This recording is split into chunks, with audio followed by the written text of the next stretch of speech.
ইসলামী ব্যাংকে আরও ২,৫০০ কোটি টাকা নগদ সহায়তা, দ্রুত নিরপেক্ষ বোর্ড গঠনের ঘোষণা। বাজেট বাস্তবায়নে নেই সুনির্দিষ্ট রূপরেখা, অর্থ যোগানের বড় চ্যালেঞ্জ রাজস্ব আয়ের ঘাটতি।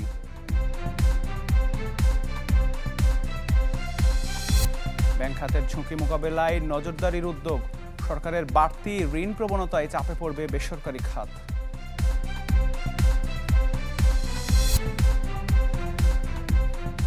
স্বাগত মার্কেন্টাইল ব্যাংক পিএলসি বিজনেস 24-এ আপনাদের সাথে আছি আমি আতিকুর রহমান। পরিচালক পর্ষদ ভেঙে দেওয়ার পরও গ্রাহকদের আমানত তুলে নেওয়ার চাপে ইসলামী ব্যাংক। পরিস্থিতি সামাল দিতে আরও ২,৫০০ কোটি টাকার নগদ সহায়তা দিল কেন্দ্রীয় ব্যাংক, যা দিয়ে সংকট কাটিয়ে ওঠার আশা নতুন প্রশাসকের। জানান, নিরপেক্ষ সদস্যদের নিয়ে দ্রুতই গঠন করা হবে পর্ষদ। নতুন চেয়ারম্যান নিয়োগ নিয়ে তৈরি হওয়া অস্থিরতা ঠেকাতে অবশেষে ভেঙে দেওয়া হলো ইসলামী ব্যাংকের পুরো পরিচালনা পর্ষদ। রোববার রাতে খুরশিদ আলমের পর্ষদ ভেঙে দিয়ে প্রশাসক নিয়োগ দেওয়া হয় বাংলাদেশ ব্যাংকের নির্বাহী পরিচালক জহির হোসেনকে। গ্রাহকদের স্বার্থ রক্ষায় এমন সিদ্ধান্তের কথা জানায় বাংলাদেশ ব্যাংক। দায়িত্ব নিয়ে সোমবার ইসলামী ব্যাংকে যান প্রশাসক জহির হোসেন। পরে কথা বলেন গণমাধ্যমের সাথে। জানান, ইসলামী ব্যাংকের নিয়মিত কার্যক্রম সচল রাখার পাশাপাশি দ্রুতই নিরপেক্ষ সদস্যদের নিয়ে গঠন করা হবে নতুন পর্ষদ। আমাকে এখানে দেওয়া হয়েছে যাতে কোনো আপনার ব্রেক না পড়ে, সেজন্য। ঠিক আছে, তো হোপফুল যে আমরা যে এটা আপনারা শীঘ্রই হয়তো আপনারা এটা পাবেন এবং একটা সুন্দর বোর্ড পাবেন, নিরপেক্ষ বোর্ড পাবেন, যেটা থাকবে সকল সমালোচনার ঊর্ধ্বে। এ সময় ব্যাংকটির ভারপ্রাপ্ত এমডি বলেন, আমানতকারীদের স্বার্থ রক্ষার পাশাপাশি আস্থা ফিরিয়ে আনতে সব ধরনের কার্যক্রম গ্রহণ করা হচ্ছে। এরই মধ্যে মিলেছে ৫,০০০ কোটি টাকার তারল্য সহায়তা। গ্রাহকদের আতঙ্ক ছিল যে তারা টাকা ফেরত পাবে কিনা পাবে, সেক্ষেত্রে গতকালকে থেকে আমরা নির্বিচ্ছিন্নভাবে আমরা তাদেরকে টাকা সরবরাহ করতেছি। ক্যাশ শর্টেজ আমাদের ক্রমান্বয়ে আমরা ওয়ার্ক আপ করতেছি এবং সব সার্ভিসগুলো আগে যেরকম ছিল অ্যাজ ইট ইজ এগুলো চালু হয়ে যাবে। এদিকে পরিচালনা পর্ষদ ভাঙার পরও আমানত উত্তোলনের চাপ রয়েছে ইসলামী ব্যাংকে। শাখাগুলোতে বাড়তি ভিড় ছিল গ্রাহকদের। সংবাদ সম্মেলন করে একপাক্ষিকভাবে পুরো পরিচালনা পর্ষদ ভেঙে দেওয়ার প্রতিবাদ জানিয়েছে ইসলামী ব্যাংক সচেতন গ্রাহক ফোরাম। সেই ৭ দফা দাবির মধ্যেই আংশিক দাবি পূরণ হয়েছে। আমাদের ৭ দফা দাবি এখনো আমরা ৭ দফা দাবির পক্ষে রয়েছে। ফলে আমাদের এই দাবি আদায় না হওয়া পর্যন্ত আমরা আন্দোলন চালিয়ে যাব। গত ২৪ মে পদত্যাগ করেন ইসলামী ব্যাংকের চেয়ারম্যান অধ্যাপক জুবাইদুর রহমান। একই দিনে নিয়োগ দেওয়া হয় বাংলাদেশ ব্যাংকের সাবেক ডেপুটি গভর্নর মোহাম্মদ খুরশিদ আলমকে। এরপর থেকে শুরু হয় নতুন করে অস্থিরতা। মরিয়ম আজিজ মৌরিন, চ্যানেল 24, ঢাকা। দর্শক, এবার ২০২৬-২৭ অর্থ বছরের বাজেটের খবর।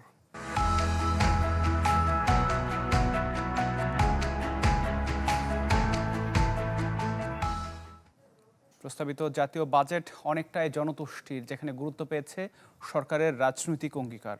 তবে তা মূল্যস্ফীতি নিয়ন্ত্রণ বা আর্থিক খাতে সুশাসন নিশ্চিতে নেই সুনির্দিষ্ট রূপরেখা। এলডিসি বাস্তবায়নে নাগরিক প্ল্যাটফর্মের বাজেট আলোচনায় উঠে আসে এমন পর্যবেক্ষণ। তুলে ধরা হয় রাজস্ব আয়ের দুর্বলতা, বৈদেশিক ঋণের চাপের চ্যালেঞ্জের বিষয়ও। সরকার ৬% সুদ। রাজনৈতিক অঙ্গীকার আমলে নিয়ে সাজানো হয়েছে এবারের বাজেট। রয়েছে জনজীবনের স্বস্তি নিশ্চিতে একগুচ্ছ প্রতিশ্রুতি, তবে তা বাস্তবায়ন নিয়ে রয়ে গেছে শঙ্কা। পুরনো সরকারের আমলের রাস্তাতেই কিন্তু আবার শঙ্কার বিষয়টি উঠে আসে সোমবারের নাগরিক প্ল্যাটফর্মের পর্যবেক্ষণে। বলা হয়, করজাল বাড়ানোর নামে চাপ বাড়ছে পরোক্ষ করের ওপর। এতে চাপ বাড়বে সামাজিক সুরক্ষার আওতায় আসা স্বল্প আয়ের জনগোষ্ঠী। এখন আপনি সরাসরি চলে যাচ্ছেন কোথায়? 10%-এ। তো যারা প্রান্তিক থেকে করদাতা থেকে সামনে যাবেন তাদের কিন্তু করভারটা অনেক বেড়ে যাবে। কতটা বেড আছে উপজেলায় সে অনুযায়ী বরাদ্দ করা হয়। সেখানে রংপুরে কি নিট আর নারায়ণগঞ্জে কি নিট সেভাবে কিন্তু অ্যাসেসমেন্টটা করা হয় না। সবাই বোধহয় চলে এসেছে। বক্তারা বলেন, অব্যাহত রাজস্ব ঘাটতিতে নির্ভরতা বাড়বে বিদেশি ঋণে, যেখানেও বাড়বে বাড়তি সুদ পরিশোধের চাপ। যারা প্রায় 85% রাজস্ব অর্জন করেন তারা এটা পারবেন না। তো সুতরাং তাদের তো তার মানে জানা ছিল, জানা থাকার পরেও তারা এটা যখন প্রতিপালন করে না, তখন আমাদের কাছে ওই স্বচ্ছতার জায়গাটা হয়। সমস্যা থাকে। সংগত করা বাজেটে জনতুষ্টির কথা বলা হলেও নেই মূল্যস্ফীতি নিয়ন্ত্রণের সুনির্দিষ্ট পরিকল্পনা, এমন অভিমত ডক্টর দেবপ্রিয় ভট্টাচার্যের। বলেন, অনুপস্থিত অনিয়ম দুর্নীতিতে বিপর্যস্ত অর্থনীতি পুনরুদ্ধারের রূপরেখাও উচ্চাভিলাষী লক্ষ্য অর্জনে ব্যাংকিং খাতের ব্যাপক সংস্কারের গুরুত্ব তুলে ধরেন তিনি। সংস্কারের যে কাজগুলো আমরা বলছি এগুলি 1 বছরের ভিতরে শেষ করা আদৌ সম্ভব না। নির্বাচনের প্রাক্কালে যদি মূল্যস্ফীতি সর্বাপেক্ষা হয়ে যায় তাহলে আপনার কিন্তু লাভের গুড় পিঁপড়ায় খেয়ে যাবে।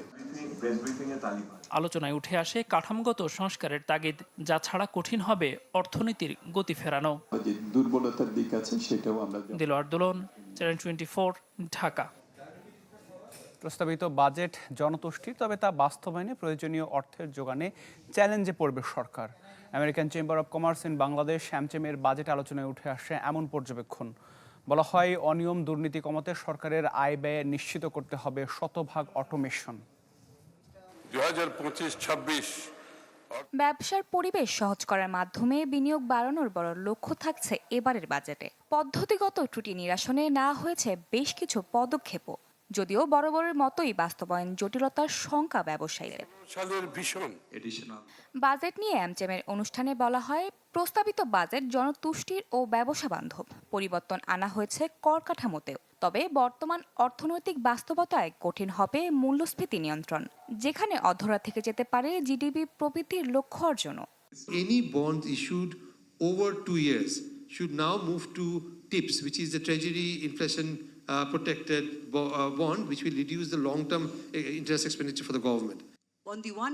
বাজেটে রাজস্বের লক্ষ্য নির্ধারণের সমালোচনা করেন বক্তারা। বলেন, চলতি অর্থ বছরে 1.25 লাখ কোটি টাকার ঘাটতি বলে দিচ্ছে আসছে বছরের ঘাটতির পূর্বাভাস।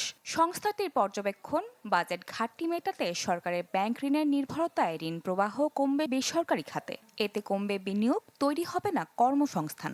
What we have seen that the revenue generation from domestic sources has always been limited, is not enough, and whatever target is given to the NBR, it is not possible for the NBR within this institutional strength to fulfill that target. So that's a perennial problem for the last 10-12 years. This is a common feature. বাজেটের অর্থ যোগানে বিদেশে ঋণ পাওয়া অনিশ্চিত বলে মন্তব্য করেন বক্তারা। প্রিশতি খান, চ্যানেল 24, ঢাকা। নিয়ম অনুযায়ী মার্চ মাসের মধ্যে সম্পূরক বাজেট অনুমোদনের কথা থাকলেও জুন মাসের বাজেট অধিবেশনে সম্পূরক বাজেট অনুমোদনের প্রস্তাব আনা হয়, যার পক্ষে বিপক্ষে আলোচনা হয় সোমবারের বাজেট অধিবেশনে। মাননীয় সদস্যবৃন্দ, 2025-26 অর্থ বছরের সম্পূরক বাজেট মঞ্জুরি দাবি ও ছাঁটাই প্রস্তাব নিয়ে জাতীয় সংসদে আলোচনা। দাবিকৃত মঞ্জুরি সমূহ অনুমোদন দেওয়ার জন্য অনুরোধ করছি। সম্পূরক বাজেটে দেখা যায়, স্থানীয় সরকার মন্ত্রণালয়ের জন্য 328 কোটি 70 লাখ টাকা, অর্থ বিভাগের জন্য 23,650 কোটি টাকা, আর্থিক প্রতিষ্ঠান বিভাগের জন্য 1,690 কোটি টাকা এবং পরিকল্পনা বিভাগের জন্য 12,407 কোটি টাকার বরাদ্দ অনুমোদনের দাবি করা হয়। 6,47 লক্ষ টাকা মঞ্জুর করা হোক। তবে এ নিয়ে আপত্তি তোলেন বিরোধী দলের সংসদ সদস্যরা। তাদের দাবি, অর্থ ব্যয়ের পর সংসদের অনুমোদন নেয়ার এই প্রচলিত পদ্ধতি সংসদের সার্বভৌমত্বের সঙ্গে সাংঘর্ষিক। আমাদের যে পার্লামেন্টারি সিস্টেমে আমাদের দেশ রান হচ্ছে, এটা কিন্তু এক্সিকিউটিভ সিস্টেম না। সেখানে উচিত ছিল পার্লামেন্টের অনুমোদন নিয়ে অর্থ ব্যয় করা। সেটা না করে ঘোড়ার আগে গাড়ি জুড়ে দেওয়ার মতো খরচ করে পার্লামেন্টের কাছে আসা হয়েছে অনুমোদন চাওয়ার জন্য। এই ক্ষেত্রে পার্লামেন্ট রবার স্ট্যাম্প ছাড়া অন্য কোনো ভূমিকা পালন করতে পারছে না। এই বক্তব্যের সঙ্গে একমত প্রকাশ করেন স্পিকারও। বলেন, খরচের আগে অনুমোদন হলে সংসদের সার্বভৌমত্ব আরও সুদৃঢ় হতো। এটা আমিও বিশ্বাস করি যে সংসদের যা কিছু রাষ্ট্রীয় খরচ সেটা আগেই সংসদে অনুমোদন নেওয়া উচিত, তাহলে ভালো হতো, সংসদের সার্বভৌমত্ব আরও দৃঢ়তর হতো। এদিকে দলীয় বিবেচনায় জেলা প্রশাসক নিয়োগ সংবিধানের সঙ্গে সাংঘর্ষিক বলে মন্তব্য করেন স্বতন্ত্র সংসদ সদস্য রুমিন ফারহানা। জবাবে স্থানীয় সরকার মন্ত্রী জানিয়ে দেন, সরকারের সিদ্ধান্ত অনুযায়ী যথাসময়েই স্থানীয় সরকার নির্বাচন হবে। জেলা প্রশাসক নিয়োগ দেওয়া হয়েছে প্রতিটি জেলায়, তাদের অধীনে জেলাগুলো শাসিত হচ্ছে। এটা কিন্তু সংবিধানের সঙ্গে সরাসরি সাংঘর্ষিক।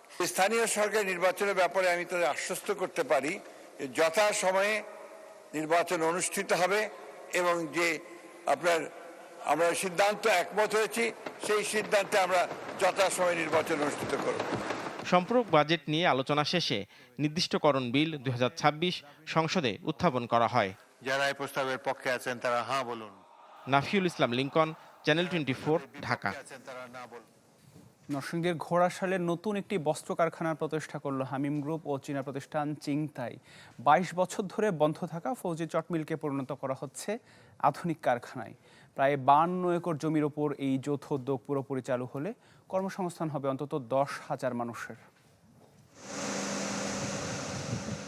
প্রায় 22 বছর উৎপাদন বন্ধ থাকা নরসিংদীর ঘোড়াশালের ফৌজি চট মিল এখন রূপ নিচ্ছে আধুনিক টেক্সটাইল মিলে। দেশের শীর্ষস্থানীয় তৈরি পোশাক রপ্তানিকারক হামিম গ্রুপ ও চীনা প্রতিষ্ঠান চিংতাই পকেটিংয়ের যৌথ উদ্যোগে আপাতত 6 একর জায়গায় গড়ে উঠেছে পকেট ফ্যাব্রিক্স ও অ্যাক্সেসরিজ কারখানা। বাকি 46 একরে ধীরে ধীরে বস্ত্র কারখানাটি পুরোপুরি চালু হলে কর্মসংস্থান হবে 10,000 মানুষের। আশা করি এখানে হাজার হাজার লোক, লক্ষ লক্ষ লোক খেতে পারবে। তো হারানো ঐতিহ্য বা ফিরে আসবে আমরা আশা করছি, এবং লক্ষ লক্ষ লোক মানে শত শত হাজার হাজার লোক এখানে কাজ করবে। সোমবার এর আনুষ্ঠানিক উদ্বোধন করেন হামিম গ্রুপের ব্যবস্থাপনা পরিচালক AK আজাদ। আমার কাজ হচ্ছে বন্ধ কারখানা চালু করা।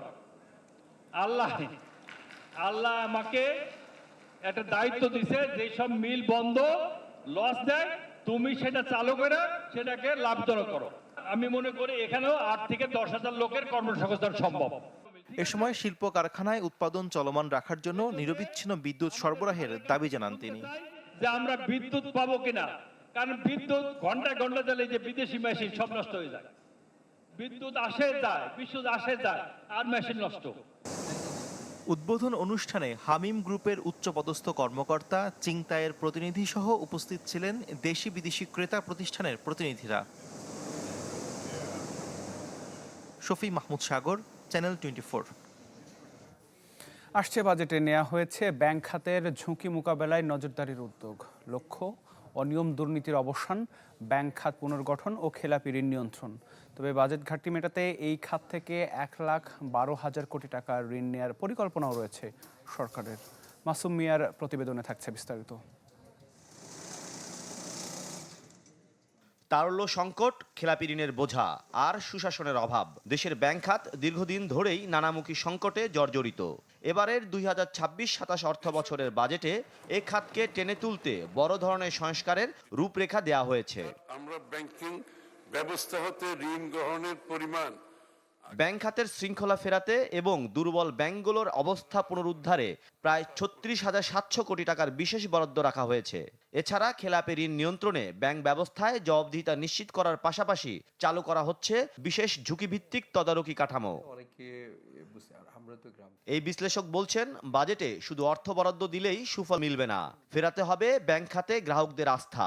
ব্যাংকিং খাতে জনগণের আস্থা পুনরুদ্ধার করা যদি না যায়, এবং হচ্ছে যে বিশাল পরিমাণ ঋণ খেলাপি আছে, এই খেলাপি ঋণ যদি পুনরুদ্ধার করার যদি সত্যিকার অর্থে স্বল্প, মধ্য এবং দীর্ঘমেয়াদী কোনো রোডম্যাপ যদি উপস্থাপন করা না যায়, তাহলে এই থোক বরাদ্দের মাধ্যমে কিন্তু আসলে ব্যাংকিং খাতের যে ক্ষত, এটা হয়তো দীর্ঘমেয়াদে পুনরুদ্ধার করা সম্ভব হবে না।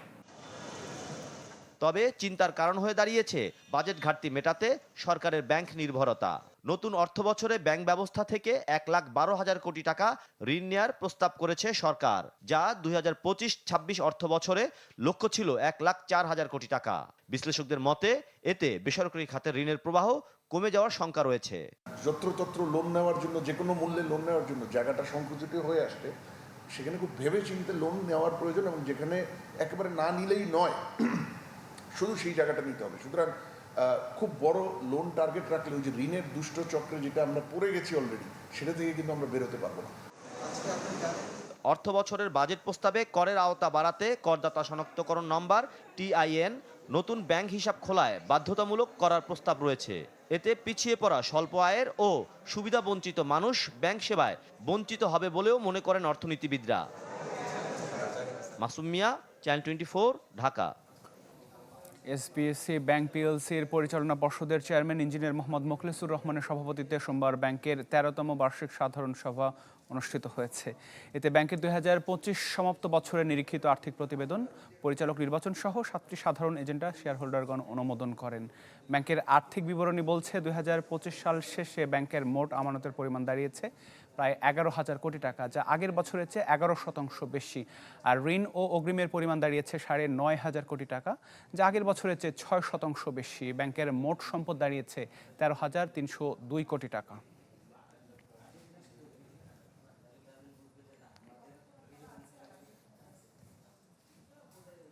মার্কেন্টাইল ব্যাংক পিএলসি বিজনেস 24 এর এখনকার আয়োজন এ পর্যন্ত। ধন্যবাদ সাথে থাকার জন্য।